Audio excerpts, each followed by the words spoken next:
Today we're here to learn about the NDIS. Is anyone on the NDIS? Has anyone been attending any sessions on the NDIS? Okay. Well, before we got on the NDIS, it rolled out in the northeast where I live in July last year. I went to lots and lots of sessions. Some I didn't learn anything at, some I thought were fantastic. So what I've done is taken the best bits of what I learned and put it into my session. Okay? So feel free for a casual session. If you've got any questions, interrupt, ask along the way. Or if you don't know what I'm talking about, if I'm talking too fast, just interrupt. So I'm going to stand over here just because it's where the slide thing is. So cutting through the Guff, there's a lot of information, a lot of it changes. I did this presentation at my daughter's school a year ago and I had to rewrite half the slides in a year because it was wrong information. So it's current to what I know today, and I've just got a bit of a disclaimer. I'm not from the NDIA, I'm not from NDIS, I'm not one of these organisations who's paid to deliver these presentations. It's just really my personal experience. The information is correct to my knowledge, and I went back to their website a lot to make sure it was correct. And my advice is really my personal advice, it's SWAN's personal advice. I said it's not necessarily the NDIA's point of view, but hopefully they'll agree with what I say. Okay, so what is the NDIS? The NDIS is a new way of providing individual support for people with a disability, their families, carers. You have to have a permanent or significant disability, and you have to be aged under 65. And the big term, the buzzword for the NDIS is reasonable and necessary. So if a typical kid is going to have dance lessons with no support, you won't, and your kid's 7 and needs to go to dance lessons, they won't fund the dance lessons, but they'll fund the support person to go with your child. So if you just sort of take it back to that scenario, that helped me with my wish list of planning. There's a lot of information on the NDIS. I took this from their operation guidelines. Basically, the NDIS came about. There was, I think it was the Australian Carers Alliance. They were lobbying the government for a change. The way funding used to be allocated, it was block funding. So a service provider, like a day centre, would get a block funding amount of money from the government. Your child attended that at that block funding.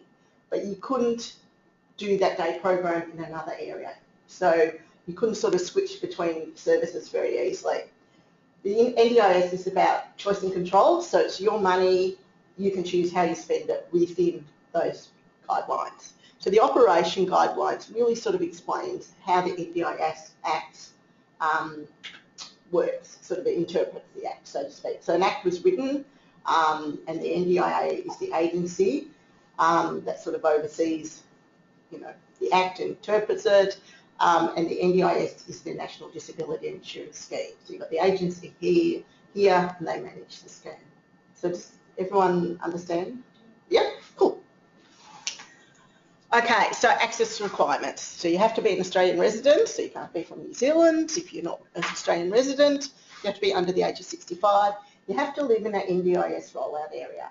So the NDIS is rolling out over 3 years in Victoria, or Australia-wide, I beg your pardon. And if you're not in an area where it hasn't rolled out yet, it's going to be very hard to be accepted onto the scheme. And you have to have a permanent disability which impacts your daily life or meets the early intervention requirements. So they've got quite clear guidelines. If you're here today and you have kids with disabilities, chances are they'll be accepted onto the scheme. But we've had kids at my daughter's special school and they've had to prove access requirements. So they've got an IQ between 50 and 70, got an intellectual disability, but they've still had to jump a few more hoops to get onto the scheme. So it's not a given just because your child attends a special school. So the NDIS, I'm just going to tell you a little bit about the access process. If you jump on the website, they actually show you a map of which areas transition. You can contact the NDIS. They're saying at the moment 6 months prior, but look, it's all hit and miss. You will expect minimum probably 30-minute wait on the phone to NDIS. I'm just warning you now. There's better times of day to call than others. and you can request an access request form. Some people have received a letter, so their children are in a defined program, so they might attend a special school, they might attend interchange, something like that. Sorry, school's not a defined program, but they might take the bus to school. That's considered a defined program. Saying, we're going to call you shortly to check your access requirements, but chances are your daughter will enter into the scheme. So you can wait for a phone call. I think I was so desperate to get onto the scheme, I sort of called on the 1st of July or something, or 3rd of July, I can't remember.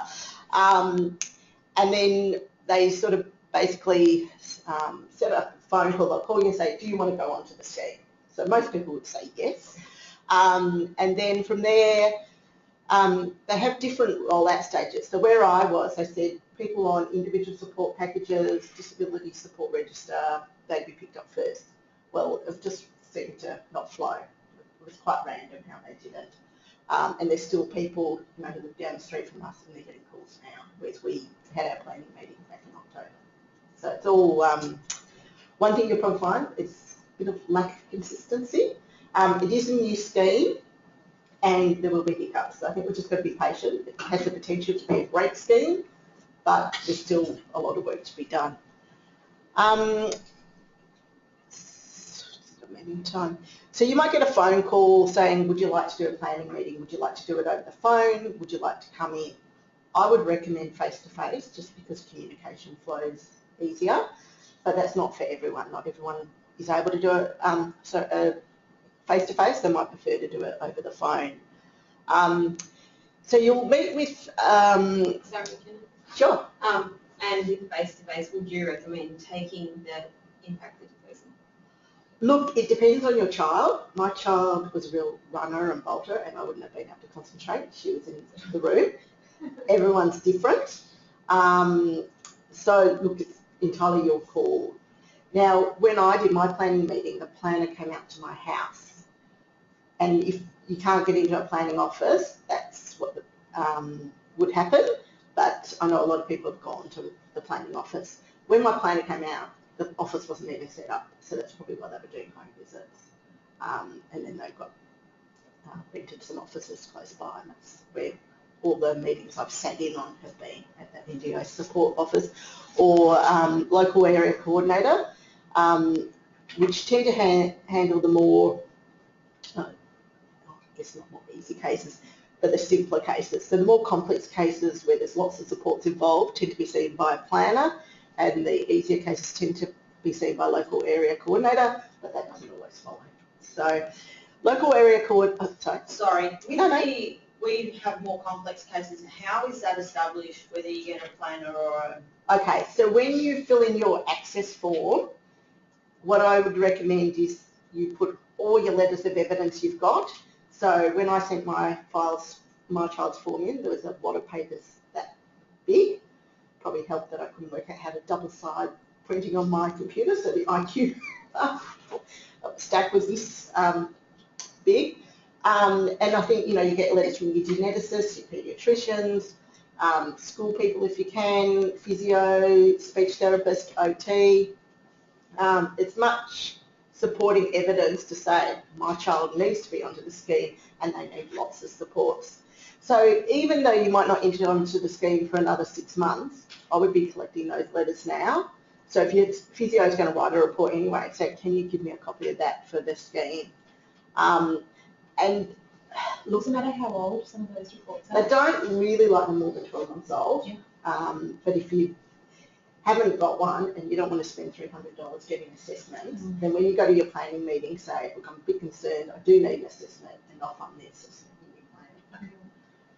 Yeah. Sorry, no. We're on Better Start, so we were told that we automatically get rolled over. You should automatically get rolled over. So does that mean that, because I've been gathering all my information for when I have the planner meeting, does that mean that I won't have to fill out a form to go on the scheme? I think you still have to, or even they'll ask you over the phone, do you want to access the scheme? Yes. So some people are automatically rolling on if they're on Better Start, but it just seems to be a lack of consistency. For a phone call and we've been waiting for a couple of months now, and it's like, should I do something? Or so when has it rolled out in your area? It doesn't roll out till November. Well, I think we'll wait till November. Yeah, I would be calling, you could probably call 6 months before, which is now, I'd just give them a call and say, look, do I need to fill in an access request form? So ask for the access request department when you call. Thank you. And look, they can only say come call back in, 6 months' time or whatever. So Heather, it's the parents request the form, not the speechy or the OT. It's No, it's the parents. The parents. Well, the person who's representing the participant going onto the scheme. Okay. So some participants ring up and say, they're quite happy to manage and do all that. The pediatrician said that they do it, but that was. I don't think so. Okay. I think, not unless they're going to manage the whole thing for you, which I doubt. Okay. Yeah, no, I would be calling. Okay. So local area coordinators, they are there to basically assist planners, work alongside planners. So they coordinate some of the planning meetings. NDIS planners coordinate some of the others. Different areas have different contracted LACs. So where we are, it's the Brotherhood, but the Latrobe Valley Health or Latrobe Health are doing it somewhere else. So you might have a friend who saw someone from the Brotherhood and you might see someone else. That's the reason, because they put it out to tender in different areas.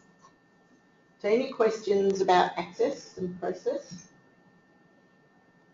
Just to build on having letters, as much supporting evidence from like the paediatrician, osteopath, and these people. I mean, I spoke to someone earlier today, and they just sort of said, just sort of talked about just trying to sort of find some preempting, like the needs, and like to build on that, is that sort of having like the osteopath saying, well, this is your son's needs right now. This is what we preempt he's going to need in the coming 12 months. Yeah, they can sort of, it's more like this is what we're going to work on in the next 12 months. Okay. I don't think they can sort of second guess, but if they say, we're going to work on these goals over the next 12 months, perfect, then the NDIS will pick that up. I'll actually cover evidence a bit further down in the presentation, so we can talk more then. So I'll keep going. So funding. So funding for the NDIS, you've got 4 choices. You can use the NDIS to manage it, and that means you don't see an invoice, you don't see anything, they just do it all for you. But you have to use an NDIS provider if that's the case. So you can't choose your provider unless they're an NDIS registered provider.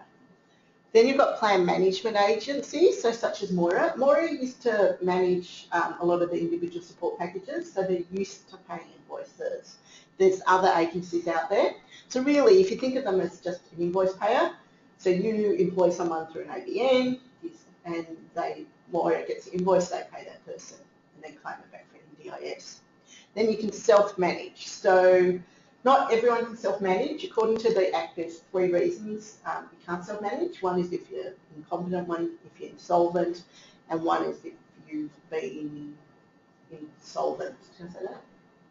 Insolvent, incompetent, and you're risk to your child. So there's 3 reasons they want you self-manage. I'm self-managing my daughter's package. Probably a bit of a control freak, and I'd like to know what's happening. It gives you the most choice. So I can employ who I want to look after my children. And then I'm registered as a PAYG, so I'm my daughter's carers employees. And I've done a whole other presentation on how to self-manage it. You want me to do that down the track. It's not for everyone, and look, we'll see how we go today. I might have to be able to do some of it today. But for me, it works. It does take time. It took a lot of time to set up, I'm not going to lie. I had to set up service agreements, employee checklists, I wrote handbooks. I did the work. Not everyone is probably as anal as I am. There's a lot of people who think they can self-manage, but then when they get into it, it's actually better work. You've got to pay invoices, you've got to claim it back from the NDIS. And you've got responsibilities around taking tax out of the employees. If you've got a straight ABN, that's fine, that's easy, because then they take their own super, they pay their own tax. It's kind of easier. But I've got some great students working for me, so they're speech therapy students, they're music students, or they're education students, and I wanted to make it easier for them because I've already got a relationship with them, I like them, I want to keep them. So you've got to weigh that up. And a lot of people are going, oh, I just want to get onto the scheme, see what it's all about, and then I'll think about self-managing down the track. Or you might... Is it true that you can't self-manage in the first plan? No, I'm self-managing. Yeah. Look, you hear mixed reports. Some people are saying, planners are saying, oh no, don't self-manage. Others are trying to push people to self-manage. you think they would push people because it saves their spare money, but it's not for everyone. A lot of people saying, look, I just want to get on, work out what it's like, and then I might do it. And then some people going, look, I just want to manage, paying my therapist, and they'll want NDIS to do the rest. That's okay too. But you've got to sort of think about how you want to manage your plan, because I'll ask you in your planning meeting, how do you want to manage your plan? So just have a think. And there's a lot of documents on the website, NDIS website, about the different ways you can manage, and they've improved their self-managing documents as well. They've got some great resources up there now. So can I ask a question? With the plan management, when they pay your invoices, do you get to choose, because like I've got current OT, physio, speechy. Yeah, you can choose your people. So with that one. So long as they're NDIA, that one, as long as you've got an ABN, yeah. Okay, so we can use the current even if they're not NDIS. Yeah. Fantastic. So it's almost the same access as the self-managed without all the, but you don't self-manage, they do it for you, but you can access the same sort of. Yeah, but you couldn't, like I set myself up as an employee and paid my carers, because I've got PAYG registration. You couldn't do that with Plan Manager. You'd have to use someone who had an ABN. Yeah, that's sort of the main difference. Yeah. And what sort of cost that all come? That cost. You put that in your plan that you want plan management, and there's a line item for it. Can't think what it is at the top of my head, but I'll give you the pricing guide to show you the documents. So even if you're confident, obviously, as you are in managing your own funds, if you can put it and claim it back in the plan, what's your motivation in doing it yourself? Okay, I can maximise my hours, so I've been allocated a certain amount of support hours. Right.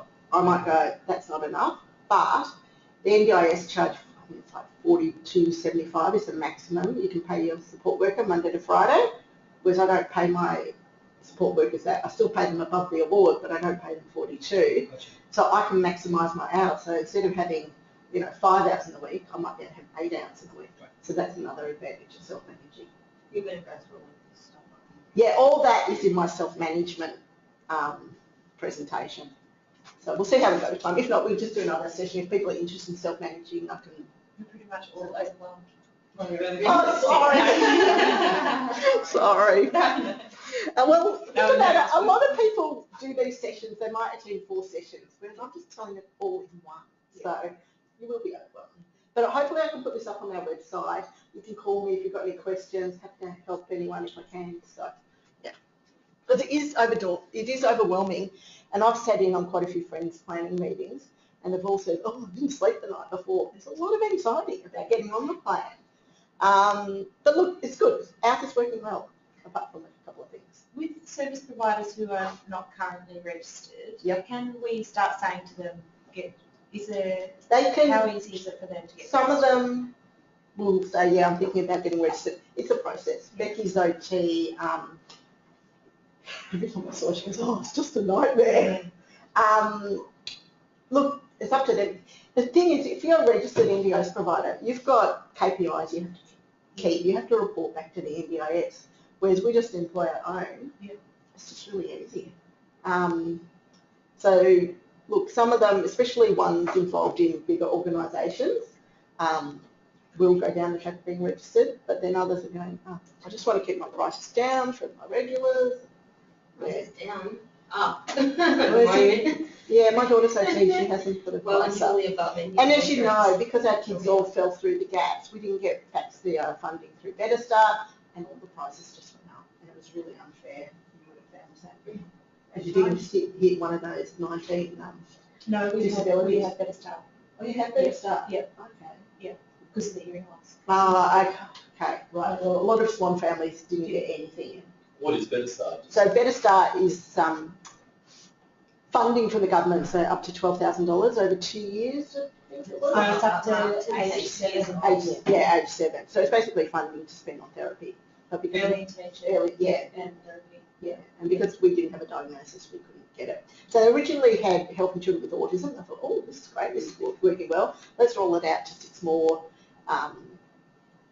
disability groups, like Down syndrome, and then cerebral palsy and a few others. And then in the microfiscal budget, they sort of kept it under the table. They put it out to 19, but didn't really tell people they put it out to 19. So it was the groups that have been going the longest with the biggest lobby groups, and I don't think I'd even set up SWAN when they did that, otherwise I would have been more employed. So anyway, we've got the NDIS now, so we've just got to work with what we've got, and hopefully it's a more fair and equitable system for everyone. So benefit to a SWAN family is that when they're born, that it's based on their needs, not on their diagnosis. That's right, absolutely. So before it was diagnosis based, now it isn't. Sorry, yeah. No. I was just going to say, would that be part of why, with our early intervention work in the West, we haven't really better start because our son's diagnosed things? Yeah. So rare. You wouldn't have been able to access it because it didn't cover rare genetic conditions. I mean, there's 3,000 known, genetic conditions, yet it picks up 19. Hello? Things like microcephaly, which, it doesn't mean small head, it's, that's one of the features of it, there's a bit more to it, but that got picked up, yet, and there's a lot of, I think a lot of people with autism got overdiagnosed because of the funding, which really annoyed me because my daughter's probably more autistic than the autism ones, but, it's the way it goes. You try and make changes where you can. And this is a great scheme, and it's going to be beneficial on families. Well, it's more fair, really. It's not just fair and equitable. You tick a box, here's $12,000. Yes. So, plan readiness. I just want to talk a little bit about this. The more prepared you are, the more you know, the better advocate you can be for your child. Got to be prepared. So start thinking now before your planning meeting. What does your child want to achieve in their life? Do you want them to live independently? I know it's a long-term off, but in order to live independently, they've got to be able to tie their shoelaces and dress themselves. But they're the goals you're working on now towards that long-term goal. What are your child's current living arrangements? Do they live with you? Do they have to sleep in the same room because they've got high needs? Think about your situation. Think about your family and friends. So you really want to think about your informal supports and your formal support. So your informal supports is basically everything you do for your child. Your formal supports are things like your OT, your physio, your speech. And then think about what your child does in a day. So Association for Children with a Disability, have you all heard of that organisation? Okay, that's a great organisation. Have a look at their website. They've got lots of great resources, and they also have a parent line for parents who have kids with disabilities. They have just put out an excellent booklet. I think it came out about a month ago, and it goes through the planning process. And I printed it off, so I'll just and what was the hand it round and you have a look at it. What was the sort of the business of the company that you mentioned? Association for Children with Disability. It's a not-for-profit organisation, and they've got different streams. So they do education around disability schools. They have a parent support team. They do advocacy as well. Look, it's worth joining up. I'll give them a plug. I used to sit in their committee, and I think they're a good organisation. But no, they are a great organisation. You can join up online. I think it's $16. It might be $20. But they really do a lot of good work and produce a lot of resources. So they've got a booklet called Through the Maze, which I think I gave to you when we met on Monday. Is that in that package? Yeah. Which talks about disability services. They have a Getting Ready for Kindergarten booklet, and they're all downloadable as PDFs on their website. They've got a transition to primary school, transition to secondary school. So anyway, what I would suggest you do is have a look at their, print it off and maybe work through it, because it's got things like, what do I do in the week? What do I do Monday for my child? Do I have to get them out of bed? Do I have to get them dressed? Do I have to get them meals? Do I have to give them a bath? Or, can my children do this independently? And then from doing that, you'll work out what you do and what you need supports to do and to keep doing. So you might go, look, I really need to get back into the workforce, but I can't do it because I've got to do all these things that I wouldn't have to do for a typical child. The other good one to look at is on the NDIS website, My First Plan, and it talks about what First Plan is, and also NDIS pathways. And again, it's similar to ACDs, and I've got a copy here. I might have put it in the back of that one. You can see, I'll pass it one. Oh no, it's in this one. So I'll pass these around and have a look, and I've just downloaded them from the website. So, yeah, so it talks about supports, community supports, you know, what your child does in the community, mainstream supports, and taking it back, the NDIS will only fund things that are reasonable and necessary. So you can go and read the description of reasonable and necessary in the Act. There's some information on the NDIS website, which, you know, once you get your head around that, then you sort of know what's funded and what isn't. And the other thing is there's the NDIS pricing guide, and I would say familiarise yourself with that because it tells you what they fund and what they don't. They actually say on the website that they do fund things not necessarily in the pricing guide, but from talking to people, I don't know anyone who's actually succeeded in getting something that's not funded in the pricing guide. So that lists everything that you could get through this. That's right. So I'll pass it around and you can have a look. It's also got dollar amounts attached to it, and it's on the NDIS website, but you have to go under the providers tab to find it. I think there's a link. I can email you all these slides, this presentation, so don't feel you have to write everything down. And if I thought about it, I should have actually printed them out for you, but that's all right. I think that Maybe Dad could do something like that for you. Oh, I pushed it once you had to go, but I'll just email it to you, it's fine. Just when you do your feedback form, just make sure you write your email address and then I'll email it all out to you. I can do that now. I think on the feedback form, see, it'll make you fill out my feedback form. I think I put email address on, oh no, I didn't. No, We'll just do it right. just write it on and then I can make sure. But I'll put it up on our website too, so you can download it from our website. Okay, so any questions about plan readiness at this stage? If you think of anything, you know, I might cover it further on or we can come back to it. So be clear about what you want. So if you say want or you need someone to come in and help you bath your child in the evening because you've got to go to work, then you need to put that in. And I think if you really have a good think about that. Look, I spent, you know, probably a good week thinking about what I wanted, writing it down. When I did my workshop, it was all about SMART goals. And then on the 1st of July, it changed. So all these sessions I went to about writing SMART goals, and I wrote a whole heap. I went to one this week here in Cairns, Victoria, and they're still going on about SMART goals. Look, it's good to think, but their computer system changed the 1st of July and only allowed to put like 2 or 3 goals in. So I took all my SMART goal slides out from the last time I presented because they're not really, it gets you thinking about what you want, and I guess you could combine a lot of your SMART goals into those 2 broader goals. But if you think about going to the pricing sheet, thinking about what you think you could need and benefit, then you can incorporate it into those 2 overarching goals. And your plan will help you with those goals. I'll go through a bit, I'm jumping ahead a bit. So be creative too. If you want your child to participate in square dancing or something within the community and you need someone to do it, why can't you do that? You know, just because no other kid with a disability has done square dancing at your local community centre before, why can't you do it for the first one? You can get some support to go with it. Pricing guide I've just spoken about.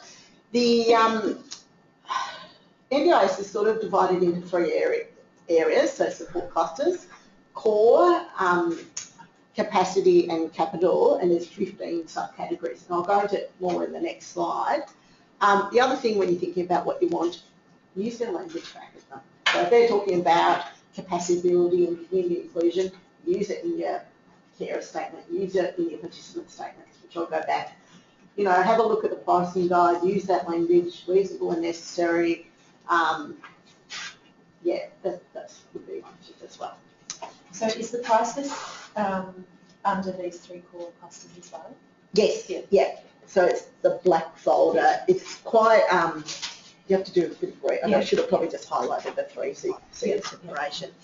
So this is the NDIS plan overview. So the first bit of your plan is about me, and it talks about living arrangements, relationships and supports, and daily life, what happens.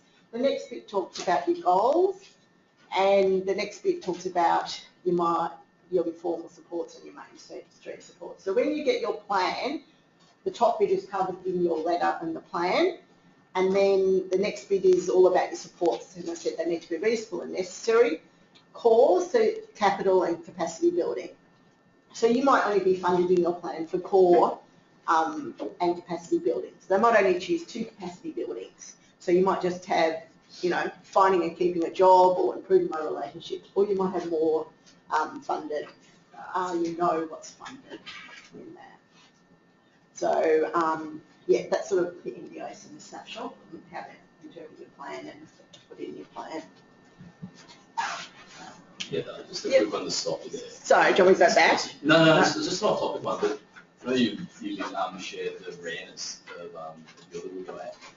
How was it difficult trying to sort of put all this information together from different specialists to sort of just put your case forward? So my daughter's been diagnosed with a really rare genetic condition. So I actually wrote a blurb about this and explained a bit about the condition. So they've got autistic-like features, they've got behavioural difficulties, they've got language impairment, they have finer gross motor impairment. And I sent that in with her access form. And then when I had my planning meeting, when the planner rang me and said, can we arrange a time, I made sure she had all those documents. And first of all, she said, no, I can't see them. I said, oh, are you sure? And I sent them all in, and then she found them in a subfolder. So if you do send it in with your access request, just make sure they have actually got it when you're speaking to them. And I sent her genetic, I think I sent the lab test results in. To be honest, the planners would have no idea what I was talking about. So that's why I wrote a little spiel about, you know, my daughter's condition. These are the areas she struggles in. I sent letters from the geneticist, paediatrician, any letter I could get, I sent. You know, I went to the school and said, can I have her IQ test? So I sent that in as well. And that was probably about 4 years old when I sent it in. Well, that sounds important. So then when we talk about stats, got a 1 in 5 is what we know. Yeah, I would write a little blurb about, just even if it's dot points, these are the main issues my child has. That's the condition. Yeah, so carer statement. So Carers Australia, and I've got a link to it on a later slide, they've got a carer checklist, and I didn't print it out because it was pages long, but even if you go to the website and the link that I'll show you, it basically gets you thinking about everything you do in the day for your child. Because sometimes you just think, you just do it automatically, you don't actually stop and think about it. So, look, you know, you need to clear some space in your day, you know. I think it probably took me 2 or 3 hours to write my carer statement and individual participant statement, just because I wanted to, you know, I think I wrote it all to dot point first, and then I tweaked it, and then tweaked it again. So, look, people go into these meetings and they don't do any preparation, and some of them get a great package and some of them don't. But I think as your child's best advocate, you want to do as much prep as you can. I've known people who've taken 2 weeks off work so they can get into it. See, this to me sounds, I mean, you're an exceptional person. You're on top of it. You're on top of your game, and I mean, that's obvious. But how is the rest of us? And this is what I'm concerned with. If you can't advocate for your child, it will depend on the plan you get, whether you get a good plan or not, and it is random. Some of these planners have heaps of experience in disability, some have none. And unfortunately, you can't pick your planner. All you can do is, if you don't get a good plan, you can lodge an internal review, but then that's got hiccups in it. So then you don't know whether it's a good plan or not, because we're not, I mean, one of the things I have said is talk to other people for support. So if you know someone down the road, or at your school has got a plan, talk to them. How did you find it? What did you do? I would recommend you take an advocate or a friend or a therapist into your planning meeting. Now, I was pretty on top of it. I still took someone to an advocate. And, you know, it's just, and I've said in my planning meetings that it's not that I don't trust my friends with it, but it's just someone there going, oh, but I remember you told me your child did this, you know, they really struggle with this. And they go, oh, yeah, that's right. Is it possible to use a service like Moira in that planning process and then include that cost? Look, they won't refund. Yeah. I know a few early intervention centres, and the staff, if your child's an early intervention, will come along and support you. You're kind of close to me. I'm happy to come and sit in on your meeting. This is what I'm saying, be prepared. Look, it's not the end of the world. It's the first plan. You don't know what it's like. After you start using the plan even, you go, oh, it needs tweaking here and there. So you're going to make mistakes. It's not the be all and end all. Can you change things as you go? No, you can't change. You can sometimes be a bit flexible within categories, and I guess I can talk more about that in my self-management one. So with core supports, you can be more flexible, but within the capacity building ones, you can't sort of interchange those subcategories. You can ask for an internal review. They can take things away from you when you go for an internal review. So I actually lost support coordination when I went for my internal review. Now, I wasn't bothered by that because I know what services are out there for my child, but not everyone's like me. Someone might really need support coordination. They said if you're self-managed, they came out with a directive that if you're self-managing, you're not going to get support coordination anymore. But when I did my plan, they said that they told me ask for support coordination. What is support? So it's basically someone who will help you interpret your plan and help you find services. So you can say, look, I'm looking for a dance group on a Monday, a cooking group on a Tuesday, and their job is to go away and find it, almost like a hotel concierge. So they'll come up with 4 options, and you go, no, this one, this one, this one, this one's great. So, Or you go, I'm not happy with them, can you go and find me 4 more? so if I already have an ECIS like physio who sort of does all of that, can I keep her as part of my program? So the way the ECIS system works, and I was just talking to our ECIS manager this morning to get my head around this, because So disjointed. well, and I was thinking, I think I know all this. How do I not know this? So, you know, I'm learning stuff all the time. So one of the reasons I was late was finding this information out. In the pricing sheet, they talk about transdisciplinary packages, which is similar to what you're having at early intervention, key worker and your therapist. But in fact, they're not really being funded against that transdisciplinary package, which has a quote item. It doesn't actually have a specific item. They're more individual therapy, group therapy for kids under 6. So will I lose that if I go on NDIS? No, you'd say, I want this in my So plan. I keep it. So they should know your scope for you. Yeah, they should know, and they should have sat in on some planning meetings by the time you get there, and they should be able to guide you, say, this is what you need to ask. So I would go through the pricing sheet. I would highlight everything that you think you need. And with, like, even if I would probably tend to get letters saying this child needs individual support, and then you've got the flexibility if you need to use group, which comes at a cheaper price, you can have group sessions. So there's a bit of flexibility there. But I would go through that and highlight, you know, obviously day programs, accommodation, it's a real finding a job, it's all relevant to your child at this point in time. Is that individual support for like the therapies, like speech and OT, or is it only for group? No, they've got 2 different pricing items. Oh, okay. So, and basically you get a thing, and then there's sort of it's basically they should be able to coordinate it for you. If you read the blurby thing, actually I said I haven't looked too closely at this because my child's past early intervention, but it says the description. And look, the ECIS model works. It's been going for a long time, and the key worker and the coordinator, and they'll work with you. They know what's best for your child. And maybe talk to them and say, look, you know, we're transitioning. What do you recommend? This is what I'm thinking. Do you think I need to do something else? My child's older, and we haven't got any of that sort of support there. Right. So that's where I'm. So how old's your child? She's 9. 9. Yeah. Okay. Yeah. So then, like my child's 10. Yeah. So I do horse riding for the disabled. Yeah, we do too. So because I'm self-managing, I can actually pay for that as a community participation. But RDA isn't covered by the NDIS. So I That's probably an good. NDIS. So I was told by how absolutely were.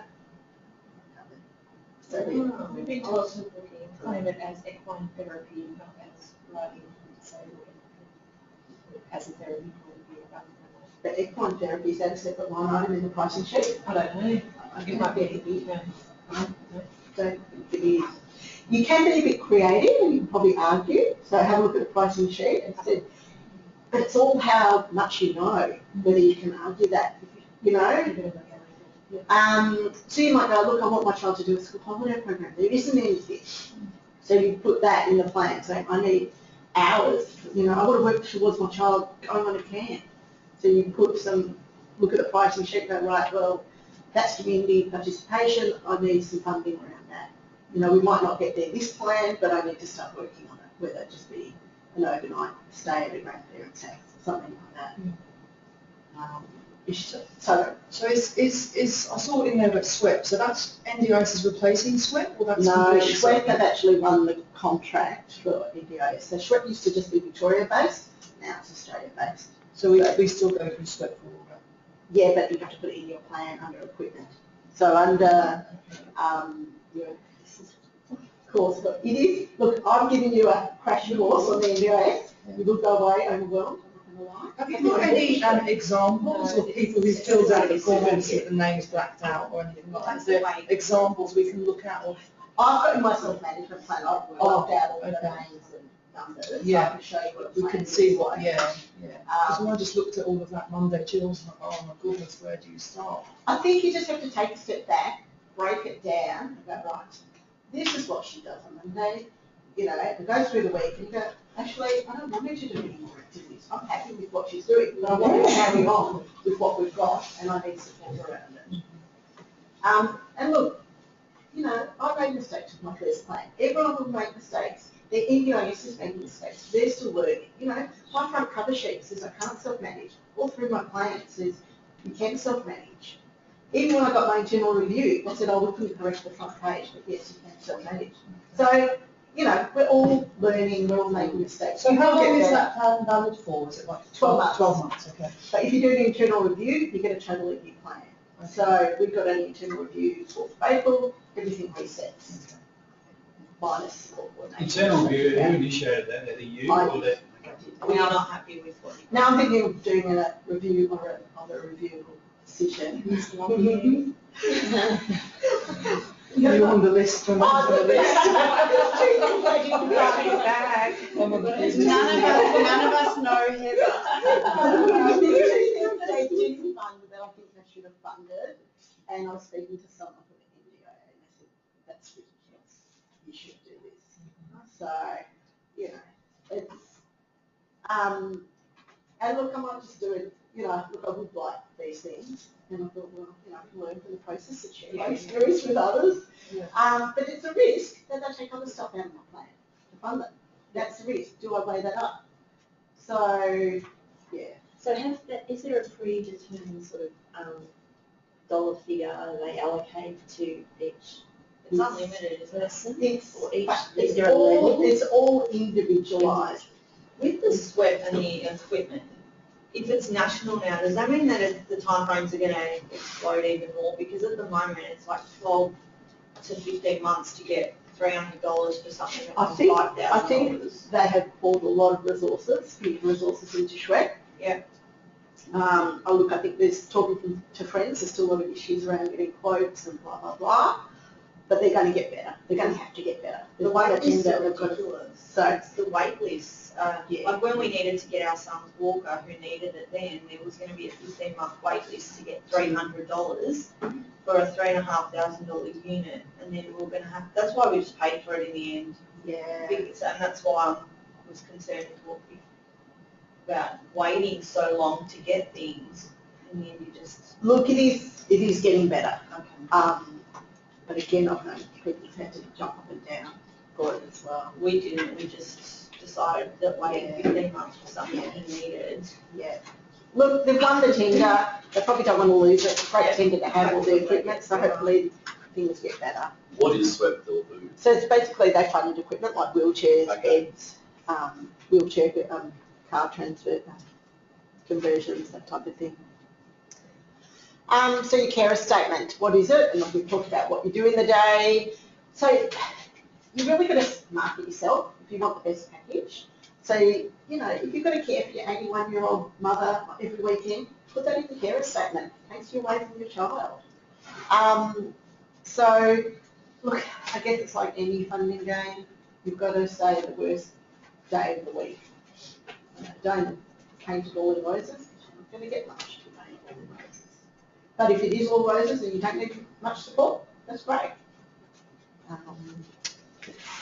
So, participant statement. So that's really about your child. So what they participate, you know, their living arrangements. You know, they might live with mum 3 days a week, they might live with dad 4 days a week. You need to say that. What support do you have in place? So you talk about your formal supports. So if you've got your sister coming in every week, that's an informal support, but you might think, well, now I've got the NDIS, I can actually pay someone to do that. She's doing me a favour. So say that. My sister's no longer to care for my child, her kids are getting older, tell it how it is. So the carer statement and participant statement actually put a lot of time into thinking about that. And there's, look, a lot of organisations have resources on how to protect each plan. I think Lorella had one, Stove had one, you know, it's all on their websites. Disability Loop, and I've put a link to a whole lot of resources that I think are useful. They have a lot of information as well that you can download. Sorry. Oh, that's all right. You know how you were saying that if, you know, you want to return to work, put all that sort of in there? Yeah. So I do work when my son goes to childcare. Yep. This might be totally out there, but stuff like getting childcare funded, that's not something you do. NDIS doesn't fund medical and it doesn't fund education. Yeah, okay, perfect. So if something's going to be picked up by education, like the aid in the classroom at school, yeah, NDIS can't so pay for it's that. totally separate. Yeah. The only thing which is, well, one of the things I know of is when it comes to transport. So if your daughter takes the bus to a special school, that's funded in kind in your NDIS plan. So you don't actually see the money for the bus. We're giving everyone some ridiculous money, like 11,800 or something, but you don't see that. So it sits on some Department of Education, Department of Transport, I'm not sure which one. So some funding, like if you're getting respite from the council, which is HAC funded, you might get that funding in kind. So that was one of the things I appealed in mind. They had that money in kind.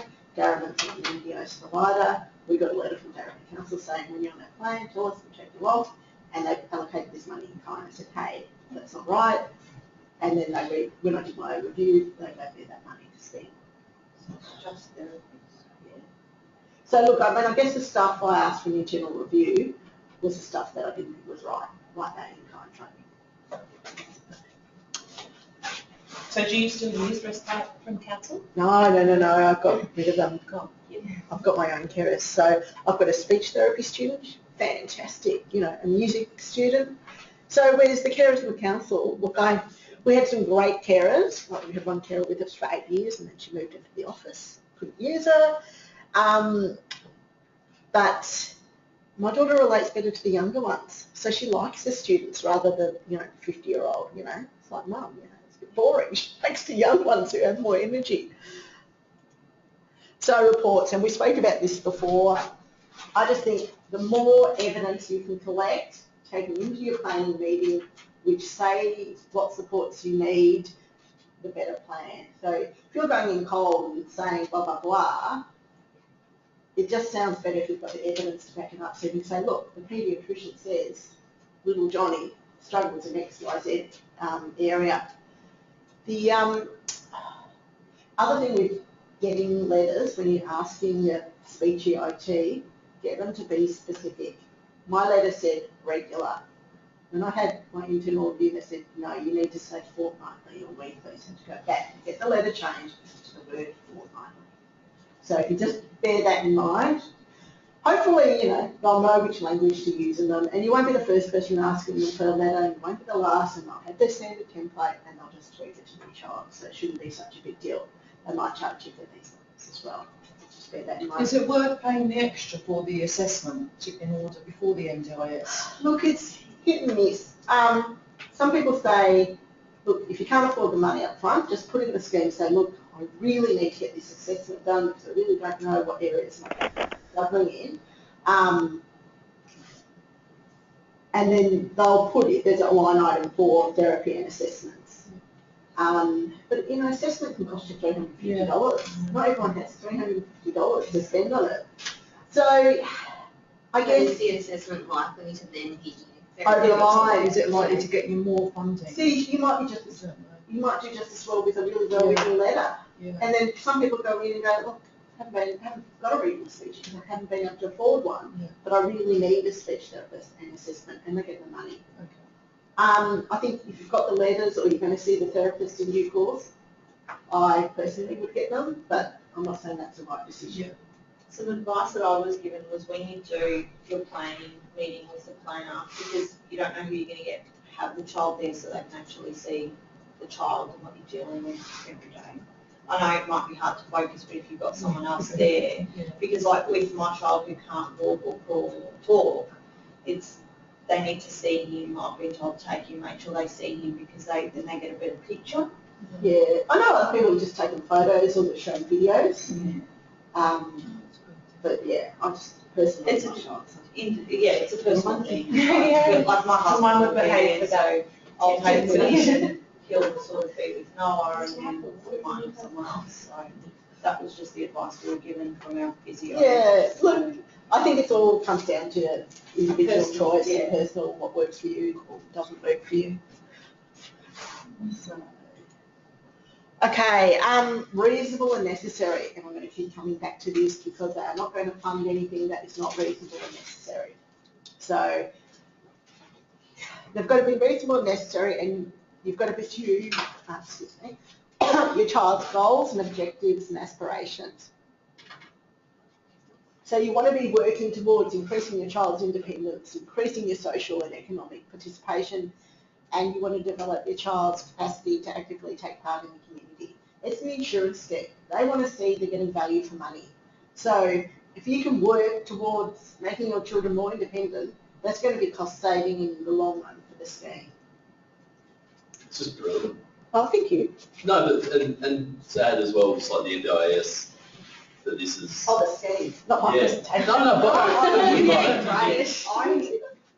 just the fact that this, this funding is now there. Oh, I that's just picture if my partner and I were in this position 20 years ago, Oh, yeah. just how hard that would be. With, knowing I think, given the the Readiness and just the funding, like.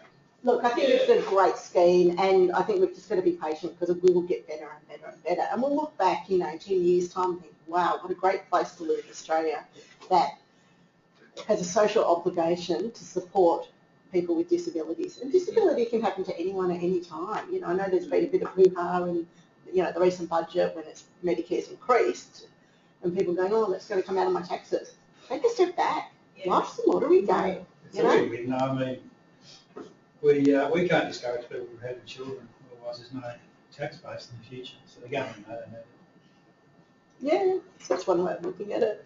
But I think, look, as much as it's got its faults, I think it will have the potential to be really good. And, especially as a carer, to know that my child can be supported in the future when I'm not around, that's really reassuring.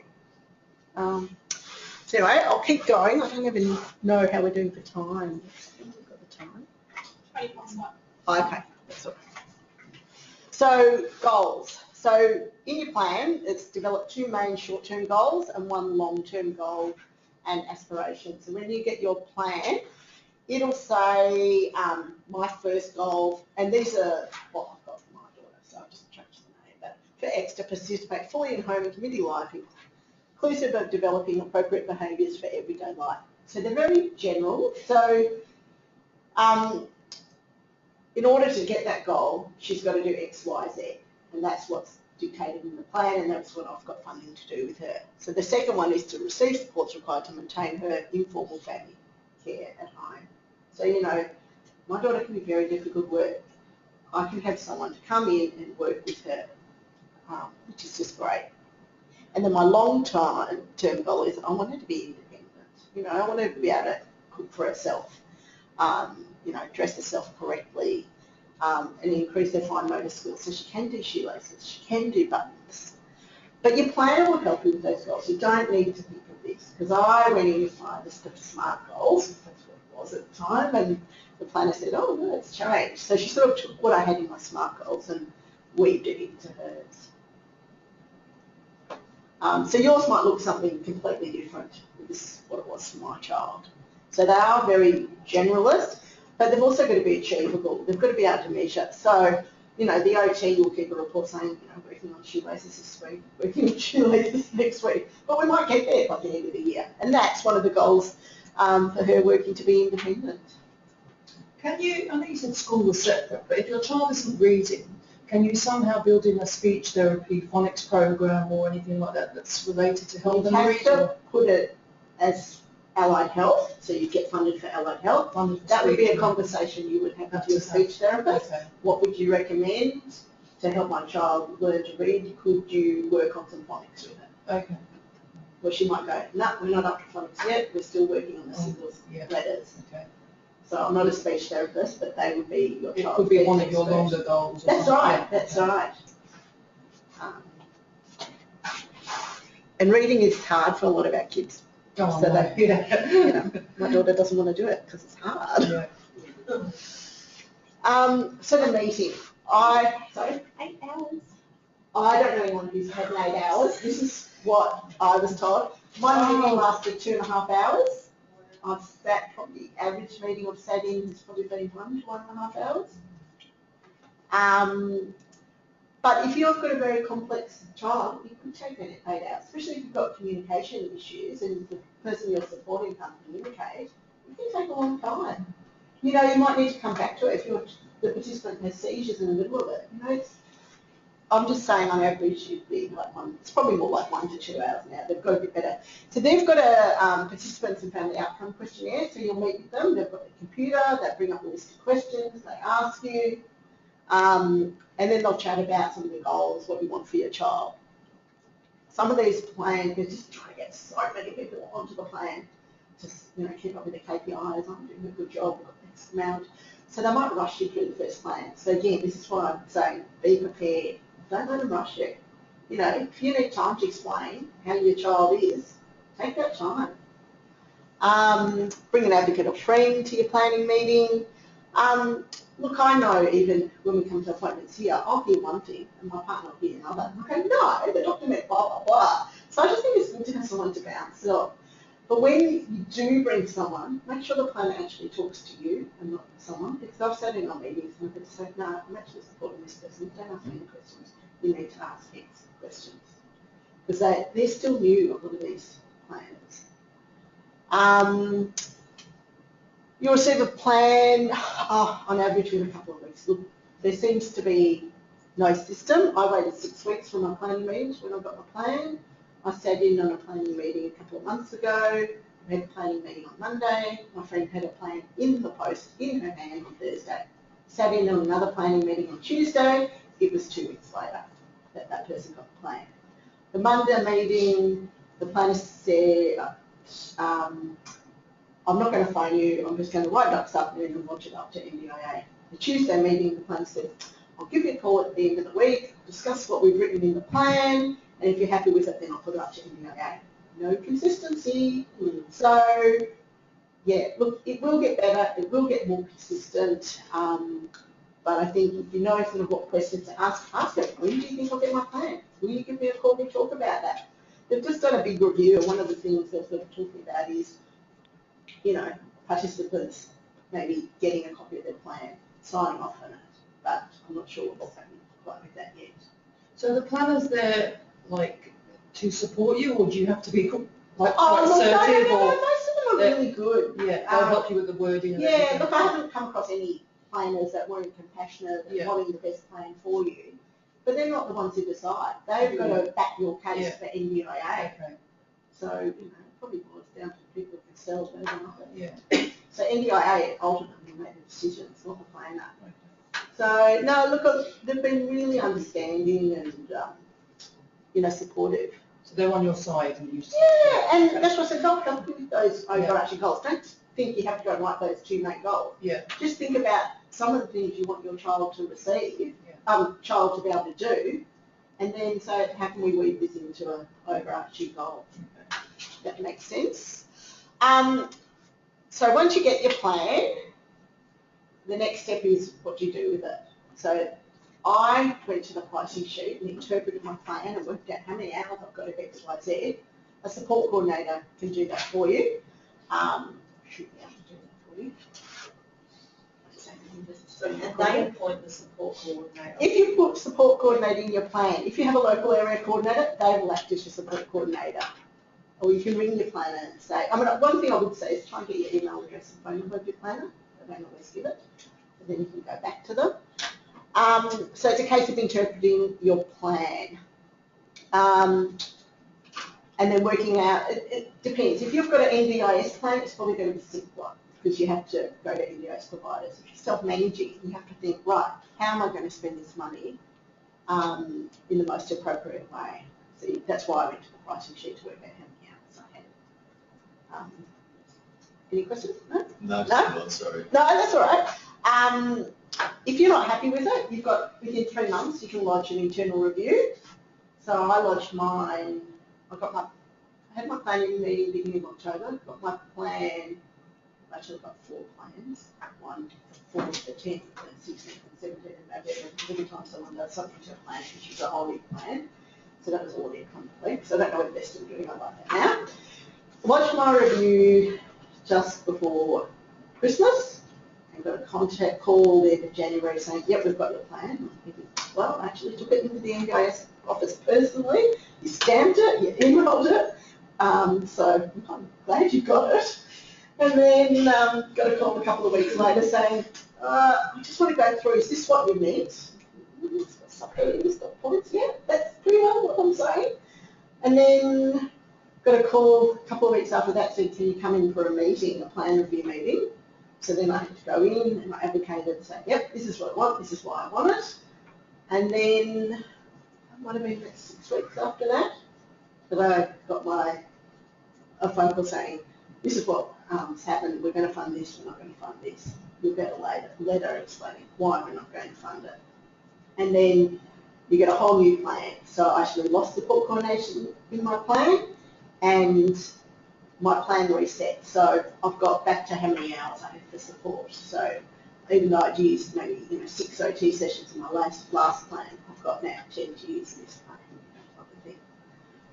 And now I've got 3 months as to whether I'm going to lodge a review of a reviewable decision. And I'm actually going to talk to an advocacy organisations and work out, and I think it should know what's my best argument. And if you're not happy with your review of your reviewable decision, and these forms are on the website now, when I went to do my internal review, the form wasn't even on the website, but it is now. So they're learning, it's almost like they're playing catch up, but I'll get there. You can go to the Administrative Appeals Tribunal. So you kind of meet with someone before it actually gets there, and I've forgotten the name of what you call this person, and they discuss it, and then you go back. And if you're not happy, then you take it to the federal court. And you might have heard the McGarreley case. So this person who had autism, they wanted to attend a day centre. They lived 25 k's out of Geelong, don't quote me on that. And the first 2 plans, they could take taxis to their day centre. The 3rd plan, they said no. Then after they went through the appeals tribunal, I think they said they'd fund 75% of it. So they won the appeal, and on the last day, a couple of weeks ago, they said NDIA appealed the decision, so now it's going further on the chain. So it is a bit of a process, and I think, people will learn, what they can ask for a review with and what it's worth asking for a review for. And sometimes you think, it's not that important, I'm just going to stick with it. Because you do miss taking stuff out of your plan. Yeah. Why would they take stuff out? I guess that, obviously you didn't say, don't take support coordination away, and they decided to. They just thought you were in control of it. Well, I think because they'd come out with the directive of not funding support coordination for people self-managed. Instead, in self-managing, this is what I've done. I've done an employment handbook, and I've given you an example of a pay slip that I've done. I went and found an app for my people to send their timesheets on. It did take me my Christmas holidays to do this, but if anyone's interested, I will pass it around and you can just have a look. What is it, sorry? Someone should pay you $4,000 to do that. You should set up your business and have some managers all the time after SWAN and after doing this. Yeah. So your main benefit to be able to use non-registered providers, obviously, and to stretch out hours? It's about choice and control. My local council wasn't going to employ my speech therapy student. Yeah. Whereas, I can pay for her to come to my speech therapy session. She can learn what the speech is doing, and she can practice with my daughter. So they can call them therapy assistants. We've got it funded under support work. And I advertised at the university. I just put that up with someone, my daughter. I've actually set up call it a carers matchmaking service Facebook page with my speech therapy students. So she's got a whole lot of allied health students on this. People, from my daughter's school, SWAN, anyone who wants to join, sends me an email. I'll send you an invite. You can post, I'm looking for this type of carer as a person. So, but I have made it a secret group, so you can't just search because I don't want anyone just coming to not everyone goes to my extreme. We used to do something similar, but we had an OT student, I think, and she'd post up things on the board physically. Yeah. A couple of years ago. And it was great to get all these students. Yeah. Fantastic. Yeah. And I think if you can link in with a student or someone's passionate about learning disability, it's just great. Like I just wish I could claim them all my carers and give them to everyone because they're fantastic. And the other thing is, like, you don't have to use, like we're in the northeast and we've got our package, but we've got a house on the Mornington Peninsula, and I've utilised carers down there. So carers that live down there come into that house. So you've got flexibility. You don't just have to have it with you. So it's fantastic. We've got those carers, we've got home carers. It's great. So familiarise yourself with the NDIS website. Has everyone jumped onto the website at one stage or another? No. When do you log on, and what you need to do is you need to set up a MyGov account as well. So if you haven't got a MyGov number, go and get a MyGov number. What they'll do is when they send you your plan, they'll send you an access code, which can link your NDIS to your MyGov portal, so you can get onto the portal and see. I think it's in my next presentation. I've done screenshots of it. And the other thing, if you're self-managing, set up an NDIS bank account. So I've got a bank account. I've just loaded my daughter's NDIS bank account. But if you're not self-managing, it's not so important. So with self-managed, yep. Do they give you the money? No. I didn't think so. I dumped $1,000 into my daughter's bank account. Yeah.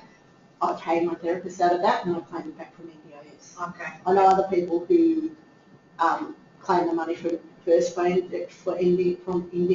and then pay their therapist. But it's just, I'm one of these people. I just do it, once a week. I just log on and do it all at once. So to save time. I didn't think they'd just be lending over money. No, it'd be nice, but then people might take nice holidays with it too.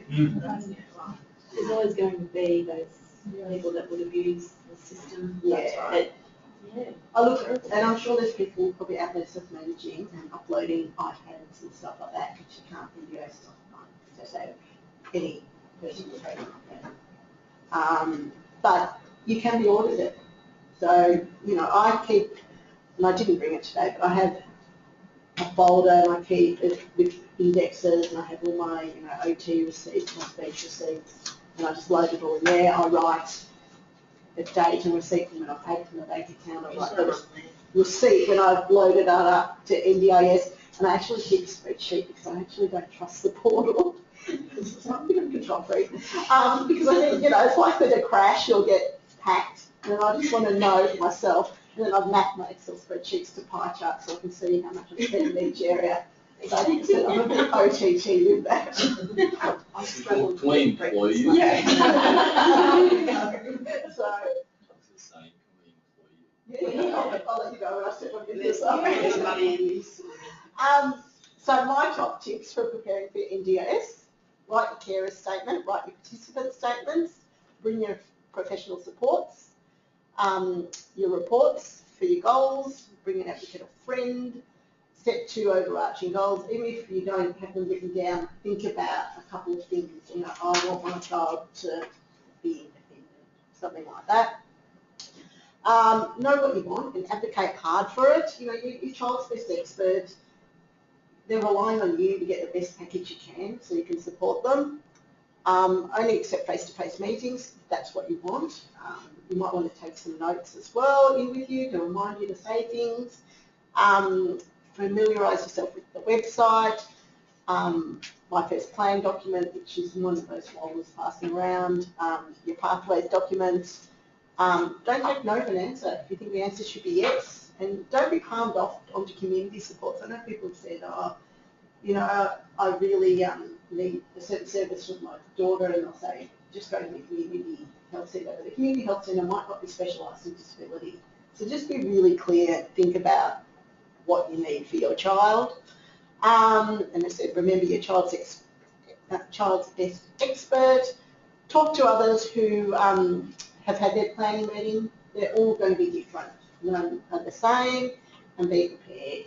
And I think that was it. The next slide, I think, is just a list of useful resources. I said I can send you this presentation, and that has all those lists.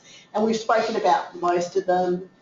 Peer Connect's another website that has information on it. Disability Loop, I think I mentioned. Every Australian Counts. There's the NDIS grassroots Facebook discussion. It's very negative. It's take what you want out of it, but it's not all correct information, and people have different views, and there's some people posting who really have no idea about the NDIS. So if you're searching for something, you want to find information out, you can do a search, but it's not always accurate information, and Emily said it can be negative. Go to your getting plan ready workshops in your local area if you're interested. If you haven't learned enough today. It just reinforces it. Sometimes they want you to attend full sessions. It's not always possible. And they will give a much slower getting plan ready. I think you can handle it. Thank you. So look, really, if you've got any questions, you know, if you live close to where I live, I can sit in with you. Address? Northfield, yeah. Yeah, so my contact details up. Thank you and good luck. Thank you. Thank you.